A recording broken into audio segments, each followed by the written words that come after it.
Back to our channel. So ఇవాళ ఉదయం నుంచి కూడా బండి భగీరథ్ పైన కేసు నమోదవ్వడం, కోర్టు ఆదేశాలు ఇవ్వడంతో పాటు బండి భగీరథ్ ఈస్ మిస్సింగ్ అంటూ మెట్రోలలో పోస్టర్లు పట్టుకొని మరి ఈయన ఎక్కడైనా మీకు కనిపిస్తే డైల్ 100కి కాల్ చేయండి అంటూ మెట్రోలో ఒక గ్రూప్ అంతా తిరుగుతూ ప్రచారం చేస్తాం. షేర్లింగంపల్లి నడి రోడ్ల పైన చూస్తుంటే మొత్తం వాల్ పోస్టర్లు దర్శనమిస్తున్నాయి. అప్స్కాండ్ అయ్యాడు బండి భగీరథ్, మీకు తెలిస్తే డైల్ 100కి ఫోన్ చేయండి అంటూ. ఇంకోవైపు పేట్ బుర్జు పోలీస్ స్టేషన్ ఎదుటిగా మహిళా సంఘాలన్నీ కూడా అక్కడ నిరసన కార్యక్రమాలు చేస్తున్న పరిస్థితులు. బండి భగీరథ్ పైన కేసు నమోదు 5 రోజులు అవుతున్నా ఎందుకు ఇంకా అరెస్ట్ చేయలేదు, కేవలం ఆదేశాలు జారీ చేయడం లేదంటే నోటీసులు ఇచ్చే పర్వం మాత్రమే ఎందుకు కంటిన్యూ చేస్తుండ్రు, ఇది ఒక హై ప్రొఫైల్ కేసు మాత్రమా అంటూ కూడా ప్రశ్నలు. సో అసలుకి ఏం జరుగుతుంది బండి భగీరథ్ విషయంలో? బండి సంజయ్ మళ్ళీ నోరు మెదిపాడు, ఏం మాట్లాడాడు బండి సంజయ్, ఇట్లాంటి విషయాలన్నీ కూడా తెలుసుకుందాం. సో ఇదో అప్స్కాండింగ్ అని ఇందాక నేను చెప్పినా కదా, ఒకసారి వీడియో చూడండి. సో ఇదంతా కూడా అప్స్కాండింగ్ అంటూ కూడా షేర్లింగంపల్లి రోడ్లపైన అంతా కూడా నిన్న అర్ధరాత్రి వందలాది పోస్టర్లు దర్శనమిచ్చాయి. సో ఈ అప్స్కాండింగ్ అండ్ బండి భగీరథ్, సో ఫోక్సో కేసులో యూనియన్ మినిస్టర్కి సంబంధించిన తనయుడు అప్స్కాండ్ అనేది ఇక్కడ మనం చూస్తున్నాం. అండ్ ఇది షేర్లింగంపల్లికి సంబంధించిన రోడ్డు పైన. సో ఇక్కడ చూడండి, పేట్ బషీర్బాగ్ పోలీస్ స్టేషన్లో పోలీసులను నిలదీస్తున్నారు.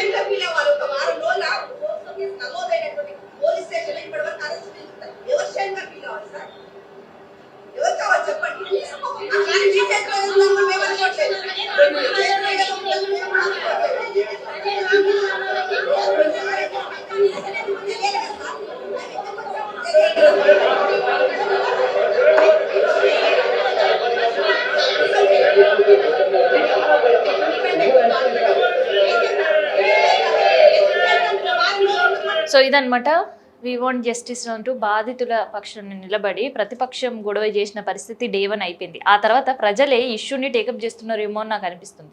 సో వెనకుండి ఎవరు నడిపిస్తున్నారు, ముందుండి ఎవరు నడిపిస్తున్నారు అని పక్కన పెడితే, సో రోజు ఒక నిరసన కార్యక్రమం పోలీస్ స్టేషన్ దగ్గర. ఎందుకు మీరు ఆ బాధితుల పక్షాన్ని నిలబడట్లేదు, ఎందుకు మీరు ఫోక్సో కేసు నమోదైనా అరెస్ట్ చేయట్లేదు అని. సో ఇది పోలీస్ స్టేషన్ పరిధిలో.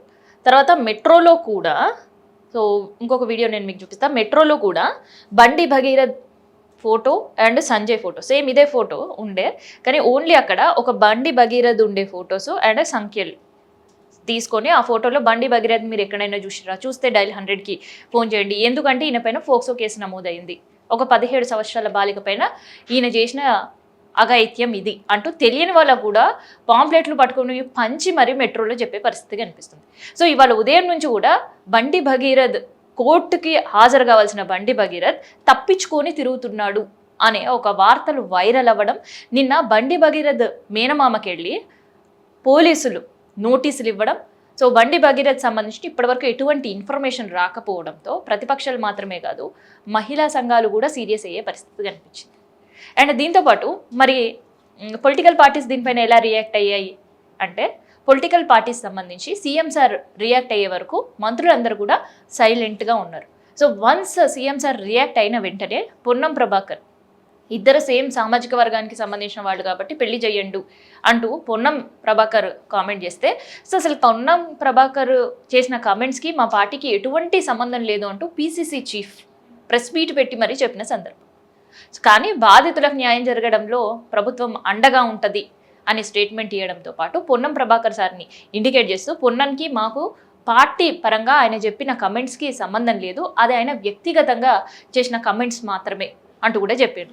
తర్వాత లెఫ్ట్ పార్టీలు కూడా దీనిపైన స్పందిస్తూ వచ్చినాయి. సో ఒక్కసారి లెఫ్ట్ పార్టీస్ ఏమంటున్నాయి వినండి. సిపిఎస్ సీనియర్ చాడ వెంకటరెడ్డి, కేంద్ర సహాయ శాఖ మంత్రిగా ఉన్నటువంటి బండి సంజయ్ గారి కుమారుడు బండి భగీరథ్, ఆయన పైన ఫోక్స్ కేసు చర్చలంగా మారింది. దీనిపైన ఇప్పటికే ప్రభుత్వం మరి వెంటనే సీట్లు ఏర్పాటు చేసి సక్సెస్ ప్రయత్నాలు సాగిస్తుంది. మరోవైపు చూస్తే దీనివల్ల అంటే ఒక రకంగా బండి సంజయ్ నా ఏం లేదు, మా తప్పు లేదు అని చెప్తా ఉన్నాడు. తప్పు ఉందో తెలియదు. ఆ మరి బండి భగీరథ ఏమో ఆమె మేజర్ అని చెప్తా ఉన్నాడు. మైనరా మేజరా ఇవన్నీ ఏ విషయాలైనా అసలు ఏదైనా నిప్పు లేకుండా పొగరాదు. కాబట్టి ఇదంతా దీనిపైన వాస్తవాలు బయటకు రావాలి. రాజకీయాలు ఉన్నటువంటి వాళ్ళు తమ కుటుంబంలో వాళ్ళు ఎవరు తప్పు చేసినా అటెండ్ శిక్షించాల్సిందే, సీరియస్గా చర్య ఉండాల్సిందే, క్రిమినల్ చర్య ఉండాల్సిందే, తక్షణమే విచారణ వేగవంతం చేసి దోషులను శిక్షించాలని చెప్పి డిమాండ్ చేస్తుంది. ఓకే. సో దోషులను శిక్షించాలి అంటూ ప్రతిపక్షాలు లెఫ్ట్ పార్టీలు ఏకంగా అధికారంలో ఉండే కాంగ్రెస్ పార్టీ కూడా ఆదేశాలు జారీ చేసిన పరిస్థితి. మరి బీజేపీ దీనిపైన ఏం స్పందిస్తుంది అంటే, రామచంద్రరావు నిన్న స్పందించారు ప్రియం మీటింగ్ తర్వాత. ఆయన చెప్పేది ఏంటంటే, బండి సంజయ్కి వాళ్ళ కొడుకు వ్యక్తిగత కారణం, అది పార్టీకి ఈ కేసుకి సంబంధం లేదు. సో చట్టపరంగా ఎవరు తప్పు చేసినా శిక్షార్హులే అంటూ ఒక స్టేట్మెంట్ ఇచ్చిన సందర్భం.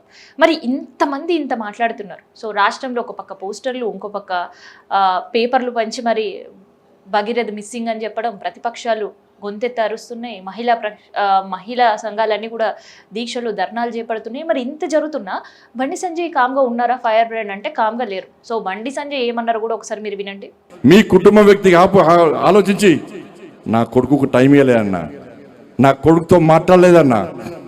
వాళ్ళు అదే నా కొడుకుడు ఒక క్రిమినల్ లెక్క సమాజంలో చూపెట్టే ప్రయత్నం చేస్తే ఒక తండ్రిగా ఎట్లా భరిస్తారో ఒక్కసారి ఆలోచించురన్నా. నా కొడుకు నేనేం తప్పు చేయలేనా? మేము ఫ్రెండ్స్ ఉన్నానా? మేము తప్పు చేయలే, కలిసి ఉన్నాం, ఇలా విడిపోయినాం.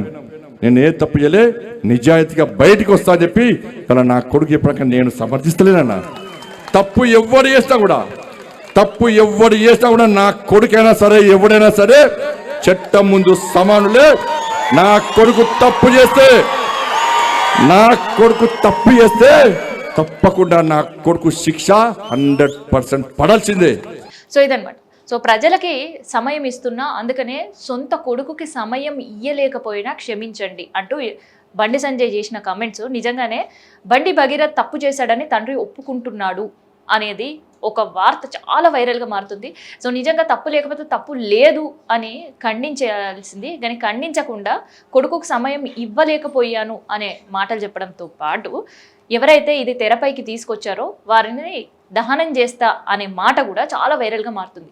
సో ఇట్లాంటి కమెంట్స్ ప్రజాక్షేత్రంలో ఉండి ఒక పబ్లిక్ మీటింగ్లో బండి సంజయ్ చెప్పడము అంటే వాళ్ళ కొడుకు కూడా సేమ్ హ్యాస్టిస్ తండ్రినే ఫాలో అవుతున్నాడు అనే వార్తలు కూడా వినిపిస్తున్నాయి అండ్ విమర్శలకు తావిచ్చేటట్టు ఉందన్నమాట. సో మరి చూడాలి బండి సంజయ్ కేసు ఏమవుతుందో, బండి భగీరథ్ కేసు ఏమవుతుందో, నిజంగానే నిందల ఇవి ఆరోపణల నిజమా అని తేల్చే పనిలో అయితే పోలీసులు ఉన్నారు.